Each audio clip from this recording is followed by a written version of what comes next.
Sou filho de agricultores. Nasci na cidade, em Presidente Prudente, mas vivi minha infância numa fazenda em Porecatu, no Paraná. Quarentena? Vivi muitas. Na maioria das vezes, lá naquela época, por conta da chuva, em especial no inverno. Eu tenho imagens bem nítidas destes momentos de que ficávamos, eu e meus irmãos, minha família, né? 2, 3 semanas trancados em casa. E não tinha televisão, e não tinha luz elétrica, não tinha energia, era lampião ou lamparina. Era olhar pela janela, a água que descia do céu, correr pelo casarão, levar pito do pai e da mãe, quando não, umas chineladas, comer e dormir. Sair?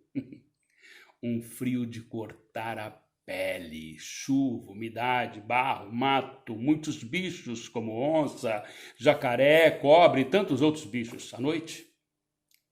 À noite, um breu, um escuro que não dava para enxergar ali na frente.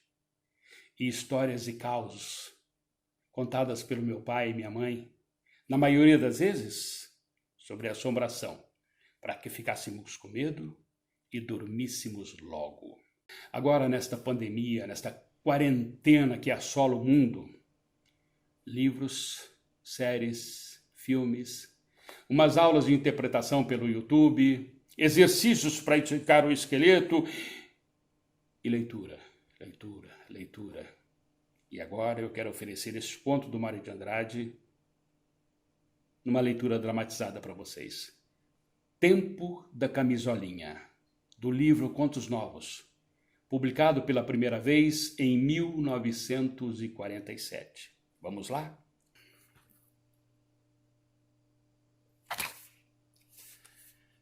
A feiura dos cabelos cortados me fez mal. Não sei que noção prematura e indigna dos nossos atos, ou exatamente da vida, me veio nessa experiência da minha primeira infância. O que não pude esquecer, e é a minha recordação mais antiga, foi, dentre as brincadeiras que faziam comigo, para me desemburrar da tristeza em que ficara por me terem cortado os cabelos. Alguém, não sei mais quem, uma voz masculina falando: "Você ficou um homem! Você ficou um homem! Você ficou um homem!" Ora, eu tinha 3 anos. Fui tomado de pavor. Veio um medo lancinante de já ter ficado homem naquele tamaninho, um medo medonho. Eu recomecei a chorar. Meus cabelos eram muito bonitos. De um negro quente, acastanhado nos reflexos, caíam pelos meus ombros em cachos gordos, com ritmos pesados de molas de espiral. Me lembro de uma fotografia minha desse tempo, que depois destruí por uma espécie de polidez envergonhada. Era, já agora, bem homem, e aqueles cabelos adorados na infância me pareceram de repente como um engano grave.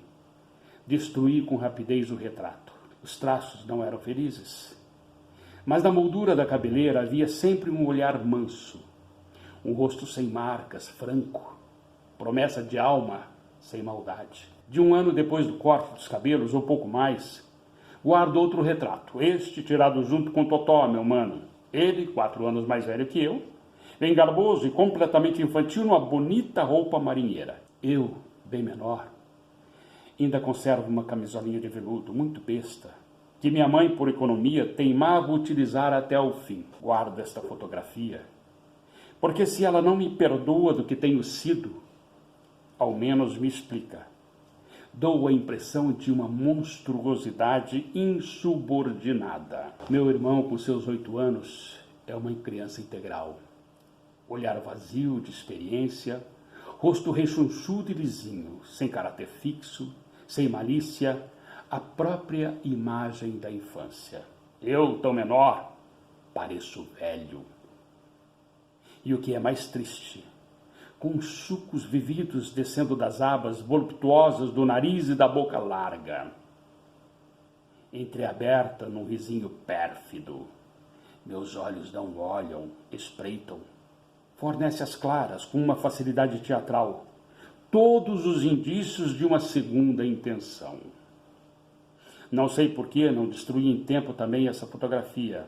Muitas vezes passei minutos compridos me contemplando, me buscando dentro dela e me achando. Comparava com meus atos e tudo eram confirmações. Tenho certeza que essa fotografia me fez imenso mal, porque me deu muita preguiça de reagir. Me proclamava demasiadamente mim e afogou meus possíveis anseios de perfeição. Mas voltemos ao caso, que é melhor. Toda a gente apreciava meus cabelos cacheados e eu me envaidecia deles. Mais do que isso, eu os adorava por causa dos elogios. Foi uma tarde, me lembro bem. Meu pai suavemente murmurou uma daquelas suas decisões irrevogáveis. É preciso cortar o cabelo desse menino. Olhei para um lado, para o outro, procurando um apoio. Um jeito de fugir daquela ordem, muito aflito. Preferi o instinto e fixei os olhos já lacrimosos em mamãe.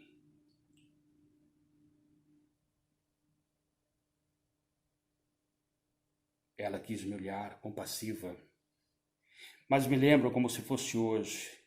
Não aguentou meus últimos olhos de inocência perfeita, baixou os dela, oscilando entre a piedade por mim e a razão possível que estivesse no mando do chefe. Hoje imagino um egoísmo grande da parte dela não reagindo. As camisolinhas, ela as conservaria ainda por mais de ano, até que se acabassem feitas trapos. Mas ninguém percebeu a delicadeza da minha vaidade infantil. Deixasse que eu sentisse por mim, me incutisse aos poucos a necessidade de cortar os cabelos. Nada! Uma decisão antiga, brutal, impiedosa.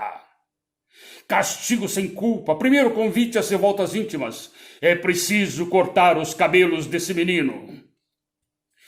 Tudo mais são memórias confusas, ritmadas por gritos horríveis, cabeça sacudida com violência, mãos enérgicas me agarrando, palavras aflitas me mandando com raiva entre piedades infecundas. Dificuldades irritadas do cabeleireiro, que se esforçava em ter paciência e me dava terror, e o pranto, afinal.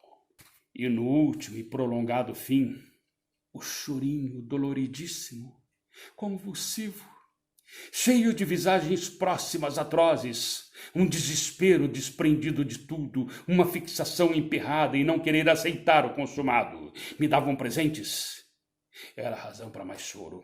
Me caçoavam de mim, choro. Beijos de mamãe, choro. Recusava os espelhos e que me diziam bonito. Os cadáveres dos meus cabelos guardados naquela caixa de sapato, choro, choro e recusa. Um não conformismo navalhante que, de momento para outro, me virava homem feito, cheio de desilusões, de revoltas, fácil para todas as ruindades. De noite, fiz questão de não rezar. E minha mãe, depois de várias tentativas, olhou o lindo quadro de Nossa Senhora do Carmo com mais de século na família dela, gente empobrecida, mas disse que nobre, e olhou com um olho de imploração.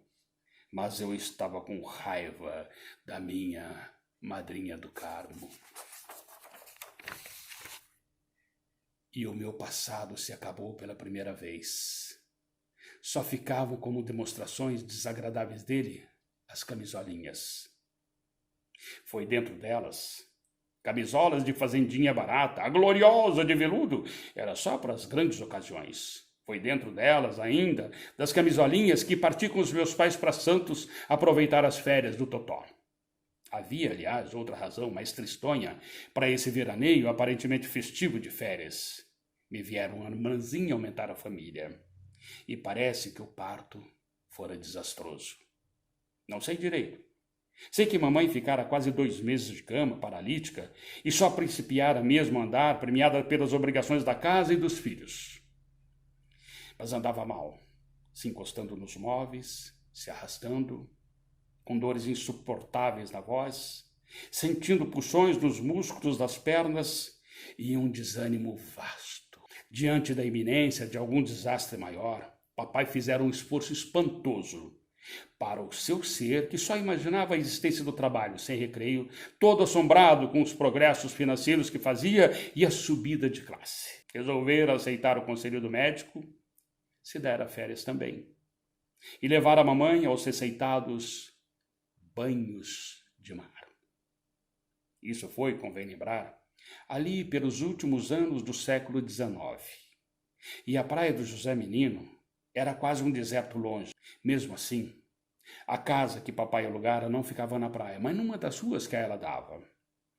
E onde uns operários trabalhavam diariamente no alinhamento de um dos canais que carreavam a enxurrada da cidade para o mar. Aí vivemos perto de 2 meses. Casão imenso e vazio. Lar improvisado, cheio de deficiências. Aqui o desmazelo doentio de mamãe ainda melancolizava mais, deixando pousar em tudo um ar de maltrato e passagem. E certo que os banhos logo lhe fizeram bem, lhe voltaram as cores, as forças, e os puxões de nervos desapareciam com rapidez. Mas ficara a lembrança do sofrimento muito grande e próximo. E ela sentia um prazer perdoável de representar naquelas férias o papel largado da convalescência. A papai, então, o passeio lhe deixara bem menos pai. Um ótimo camarada, com muita fome e com decedência. Eu é que não tomava banho de mar nem que me batessem. No primeiro dia foram com todos até a primeira onda. Mas nem sei que pavor me tomou. Dera tantos gritos, mas tantos gritos, que nem mesmo o exemplo sempre invejado do meu mano mais velho me fizeram mais entrar naquelas águas vivas. Aquelas águas vivas me pareciam morte certa, vingativa, um castigo inexplicável do mar, que o céu de névoa de inverno deixava cinzento e mau, cheio de ameaças impiedosas. E até hoje detesto o banho de mar. Odiei o mar. E tanto, que nem as caminhadas na praia me agradavam, apesar da companhia agora deliciosa e faladeira do papai. Os outros que fossem passear, eu ficava no terreno maltratado da casa. Algumas árvores frias e um capim amarelo, nas minhas conversas com as formigas, e o meu sonho grande. Ainda apreciava mais ir até a borda barrenta do canal, onde os operários me protegiam de qualquer perigo. Papai é que não gostava muito disso, não.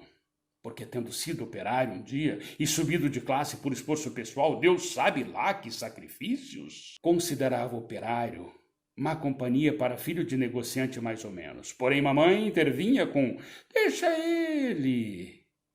De convalescente, ela reagia pela primeira vez na vida com vontades. E lá estava eu, dia inteiro, sujando a barra da camisolinha na terra amontoada do canal com os operários. Vivia sujo. Muitas vezes, agora, até me faltavam por baixo da camisola o calção para encobrir as coisas feias. E eu senti um esporte de inverno em levantar a camisola de frente para o friozinho entrar. Mamãe se incomodava muito com isso, mas não havia calções que chegassem, todos no varal enxugando ao sol fraco. E foi por causa disso que entrei a detestar a minha madrinha, Nossa Senhora do Carmo. Acreditem que minha mãe levava para Santos aquele quadro antigo de que falei, e de que ela não se separava nunca. E quando me via erguendo a camisola no gesto indiscreto, me ameaçava com a minha encantadora madrinha. "Meu filho, não mostre isso, que feio! Repare! Sua madrinha está te olhando na parede!" Eu espiava para minha madrinha do Carmo na parede e descia a camisolinha, mal convencido, com raiva da Santa Linda, e desgostoso ia brincar no barro do canal, botando a culpa de tudo no quadro secular. Odiei minha madrinha santa, pois um dia, não sei o que me deu, de repente, uma vontade explodiu no meu peito, nem pensei. Largo correndo os meus brinquedos com barro, entro desesperado porta dentro, vou primeiro espiar onde mamãe estava. Não estava. Fora fazer o passeio matinal da praia com papai e Totó. Só a cozinheira no fogão perdida conversando com a ama da Mariazinha nova. Então podia. Entrei na sala de frente solene, com uma coragem desenvolta, heróica, de quem perde tudo, mas sequer liberto. Olhei francamente, com ódio, a minha madrinha santa. Eu bem sabia, era santa, com os doces olhos se rindo para mim. Levantei quanto pude a camisola, empinando a barriguinha para frente e mostrei tudo para ela. Olhe! Olhe bem! Olhe bastante mesmo! Empinava a barriguinha quase tudo, quase até me quebrando para trás. Mas não sucedeu nada. Eu bem imaginava que não sucedia nada. Minha madrinha do quadro continuava olhando para mim, se rindo, a boba. Não ficou zangada comigo, não. E eu saí, muito firme, quase sem remorso, delirando num orgulho tão corajoso no peito, que me arrisquei chegar sozinho até a esquina da Praia Larga. Estavam os pescadores ali mesmo na esquina, conversando, e me meti no meio deles. E todos eles eram casados, tinham filhos. Não se amolavam comigo, não. Mas davam muita importância para o filhinho do seu doutor, meu pai, que nem doutor era, graças a Deus. Percebi que um dos pescadores pegara 3 lindas estrelas do mar e brincava com elas na mão, expondo-as ao solzinho. E eu fiquei num delírio de entusiasmo por causa das estrelas do mar. O pescador percebeu logo meus olhos de desejo. E, sem paciência, devagar, com brutalidade, foi logo me dando todas. Tome para você. Estrelas do mar dão boa sorte. O que é boa sorte, hein? O que é boa sorte? Ele olhou rápido os companheiros, porque não sabia explicar o que era boa sorte.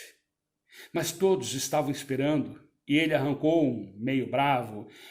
Bem, não vê que a gente fica cheio de tudo? Dinheiro, saúde... Pigarreou, meio fatigado, e depois de me olhar com um olho indiferentemente carinhoso, acrescentou mais firme: seque bem elas. No sol, ela dá boa sorte. Seque bem elas no sol, ela dá boa sorte. Isso nem agradeci. Fui numa chispada luminosa para casa esconder minhas estrelas do mar. Coloquei as 3 ao sol, perto do muro, lá no fundo do quintal, onde ninguém chegava, e entre feliz e inquieto fui brincar no canal. Mas quem disse brincar?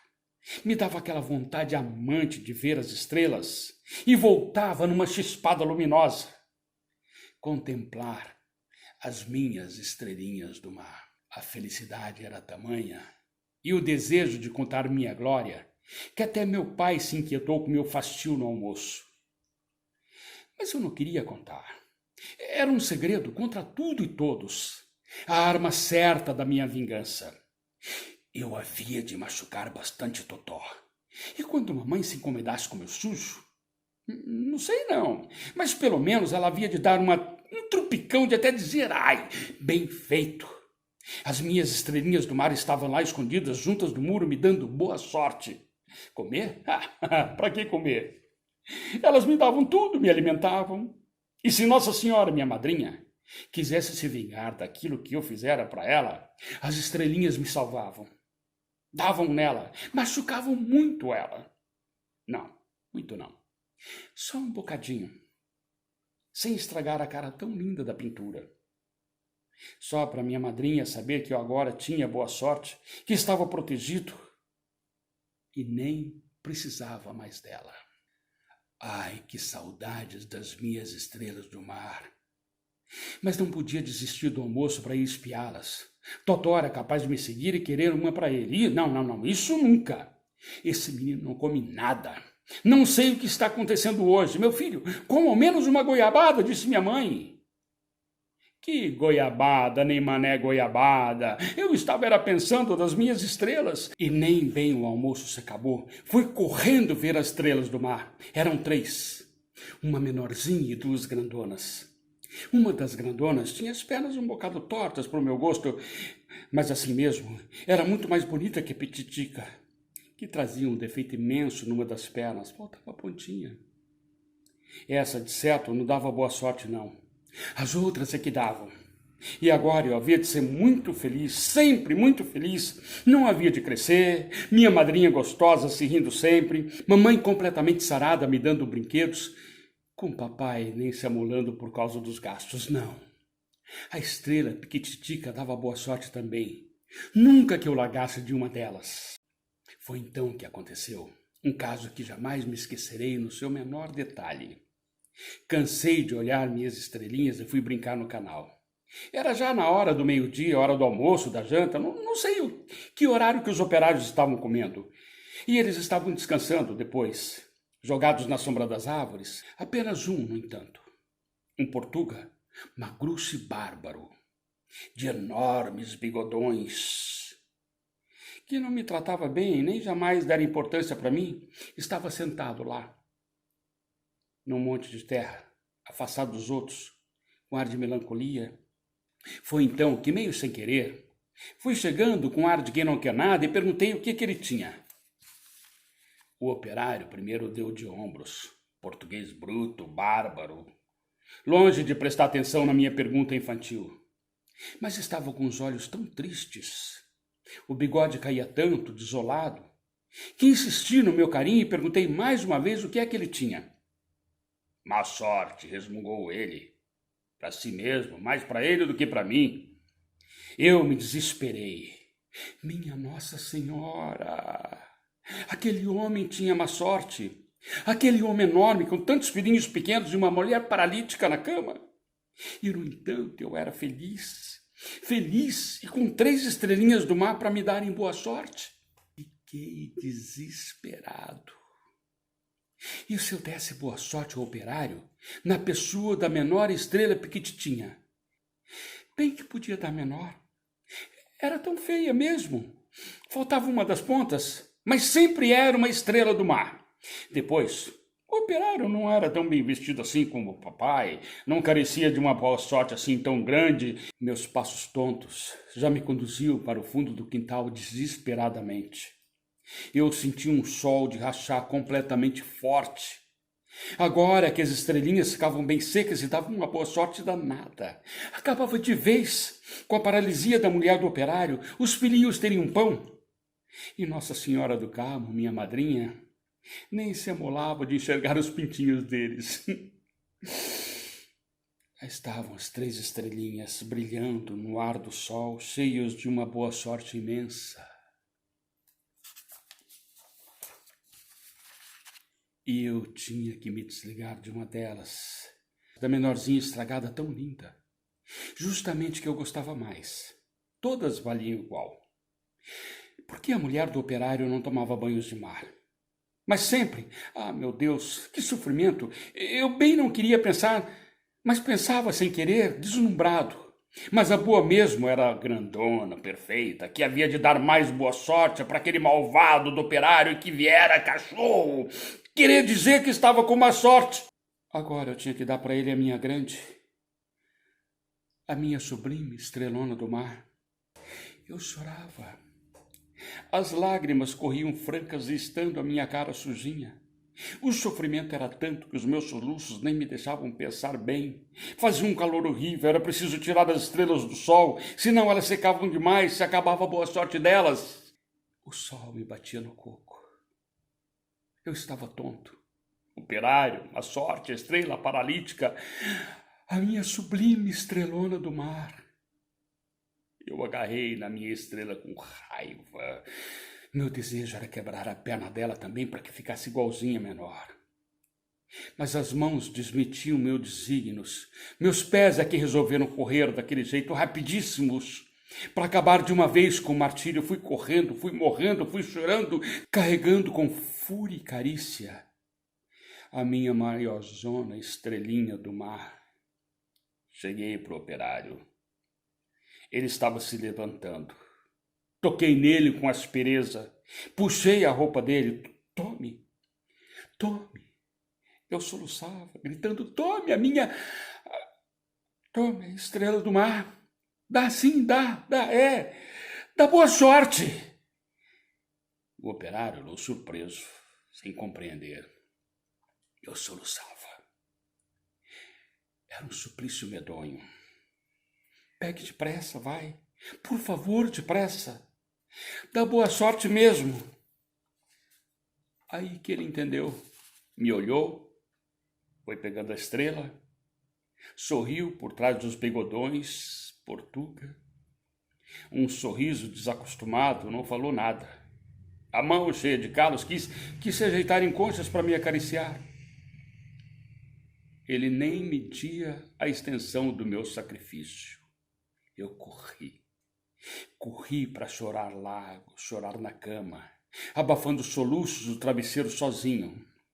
Mas por dentro era impossível saber o que havia em mim. Era uma luz, uma Nossa Senhora, um gosto maltratado, cheio de desilusões claríssimas, em que eu sofria arrependido, vendo inutilizar-se no infinito dos sofrimentos humanos a minha estrela.